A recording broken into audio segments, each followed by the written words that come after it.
So back on skills, because I feel like I accidentally didn't let you fully develop that. You know, I guess, skills acquisition, learning and development, which falls under your domain as well.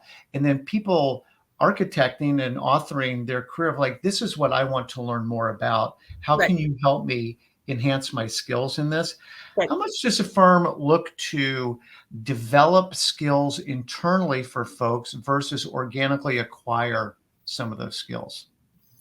Do you mean organically acquired, meaning Inorganically by acquired. So doing like I'm going to hire outside that outside? expertise versus I'm going to Yeah. teach you that skill. Well, it's a great question. One of the things we're doing is bringing our assessment teams together for the people who are doing recruiting outside and the people who are developing inside, because we realize that what we really want to do is always have a talent strategy that is a combination of hiring great skills that we can't develop well ourselves, right?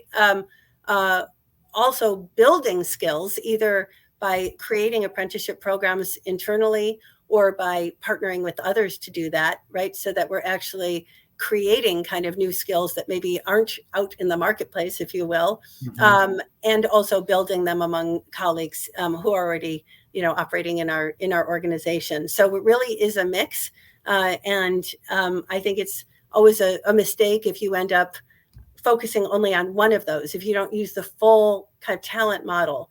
If you think all you're going to do is recruit outside, or all you're going to do is lots of learning programs inside. It really is about bringing together all of those different opportunities to build skills. And one of the things, just to bring back your point about skill architecture, I think this is the thing that, we and many other organizations are, working through now, which is how do you characterize the skills that are needed? How do you make it dynamic so that as new skills are required or come up, you reward them and then codify them? And how do you create skill credentialing? And we're looking at both internal kind of skill credentialing, but also things that could be externally viable, or even take advantage of external skill accreditation. And how do you do that so that the minute somebody comes in with a skill, they're tracked and you can kind of see how they can be brought in and given opportunities to take advantage of that skill. But, even if it's not in their immediate circle or their immediate team, very important for any kind of agile kind of team deployment. And then how do you actually help people, give them the tools to pursue learning programs and apprenticeship and development programs so that they can build skills and explore those over time. So lots of self-directed learning, as well as, self-authoring in terms of helping choose, what are the kinds of experiences you want to have to develop new experience and new skill over time. I love all this stuff. I want to go back to some, because I think this is pretty important. This may be more on our hybrid topic from the beginning of the conversation, but what I read is that employers struggle to evaluate the impact, like if people aren't in the office. Like if I can see you and I know that you were here from 9 to 4, I have some notion that you were here doing work and not, walking the dog and, doing whatever else. How does the firm help a client think about what's the proper way in a modern workforce to think about evaluating performance in a hybrid or remote world? Yeah, it's a great question. This actually was one of the things that came up at Davos a lot, is about, how do we manage knowledge worker productivity? We know how to do that if somebody is, doing some, task that we can count the number of times they did the task, right? But how do you do that in a knowledge worker environment? And one of the things that came up that really resonated with me was this notion that this is the year of the manager, which is that it's really our frontline managers, whether that's McKinsey's team leaders or, whether it's a frontline manager in another context, who has a harder job than they used to, and needs to bring kind of some new skills and new thinking to how they manage teams to make sure that the output and the quality of those teams is commensurate with the, expected work that's going in. And measuring people's productivity by just watching them in the office is actually not all that great a measure. So, we may have lost that for workers, who are working remotely from home.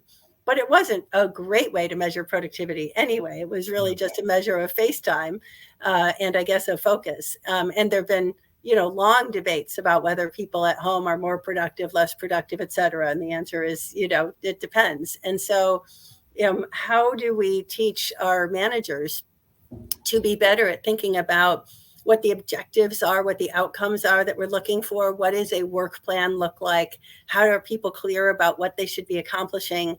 How do they stay in touch about what's going slower, what's going faster? How can we work together better?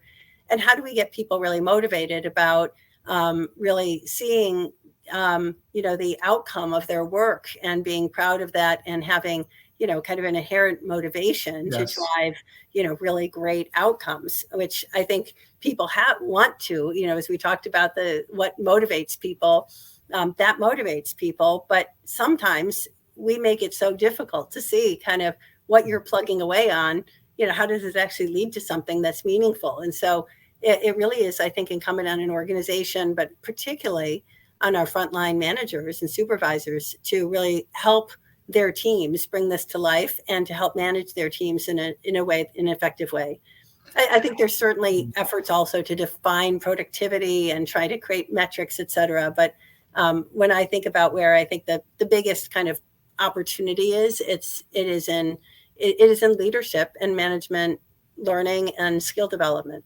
Well, I think you just said the magic word, which is leadership. Mm-hmm. Right. Which for me is different than managing. Managing is sort of like, here's tasks that must be done this way by this time at this cost or whatever, versus I think, again, that's sort of zooming out. And this is a human being who has aspirations, career goals, wants to be contributing at a high level, wants to develop mastery at something. Right. How are we helping them do those things? And it's kind of the Zig Ziglar. If you give other people what they want, you'll get what you want. Yeah, I think that's right. And it's both set of skills, but it really is, I think we all have the experience of when we get this right, teams surprise us positively with, what they are able to achieve. Yeah. So just trying to be mindful of the time, because there's a couple of things I do want to ask you. First question is, what career advice would you give 28-year-old Katy? So I know it's only been a couple of years, but what career advice would you give 28-year-old Just Katy? a couple of years ago. So a couple things. One is to be more comfortable with the notion that, life is long, the journey's long, you don't have to solve for everything, immediately. I was always so anxious about whether I was making the right decision, the right next decision.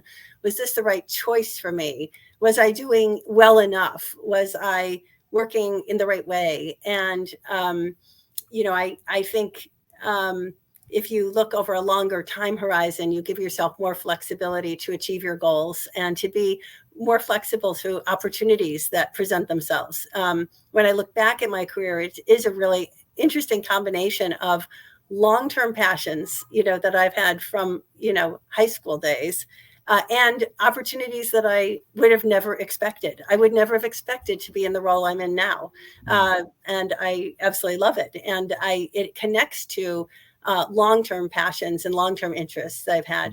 So I wish that at age 28, and I would tell 28-year-olds to be more patient about letting things unfold, to taking a longer view of not trying to solve for everything kind of, in the immediate term.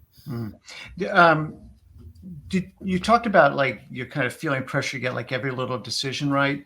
As a woman, did you feel additional pressure in that regard, maybe compared to a male colleague? I think I'm not sure about more pressure, if you will. I think I just had a very high kind of achiever or kind of, mindset, which certainly a lot of men have also.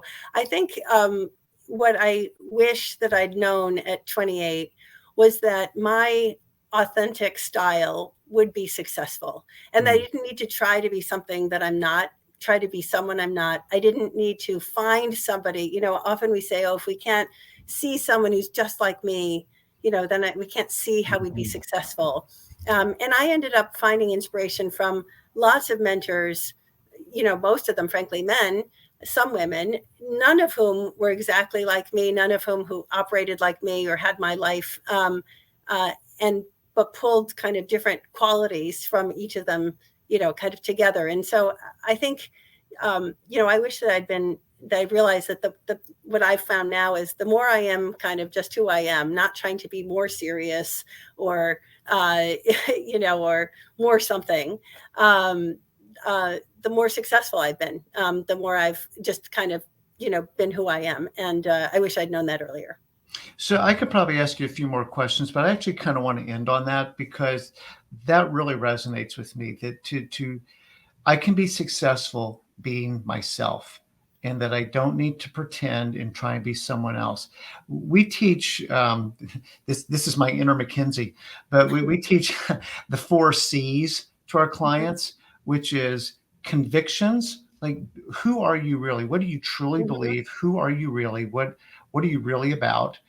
Leads to clarity. Because now I'm not trying to guess the right answer. What does Katy want me to say? Like, what do my parents want me to be? What is the Wall Street Journal telling me I need to do next? But like, what's right for me in my life? And so what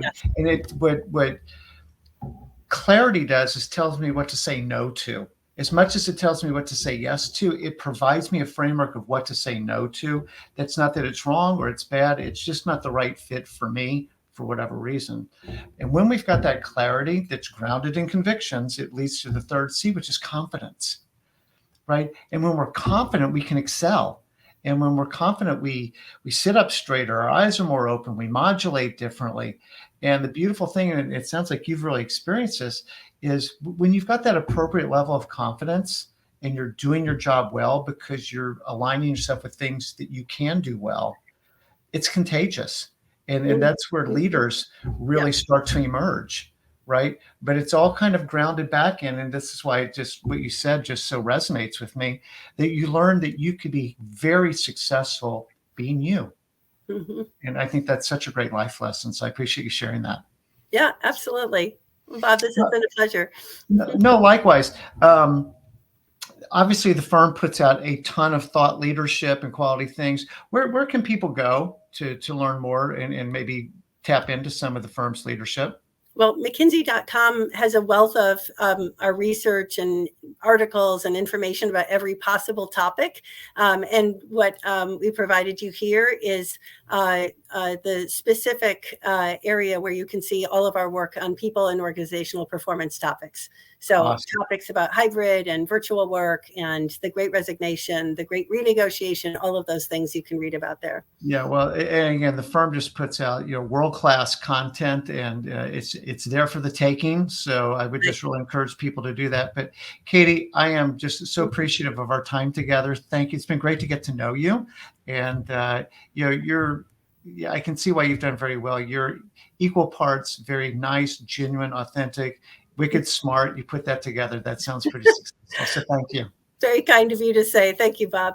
Awesome. Okay. Well, thanks everyone for listening, and stay tuned for more great episodes coming up. And again, we would encourage you to check out all the great content at McKinsey as well as career.club. Thank you, everyone. Bye-bye.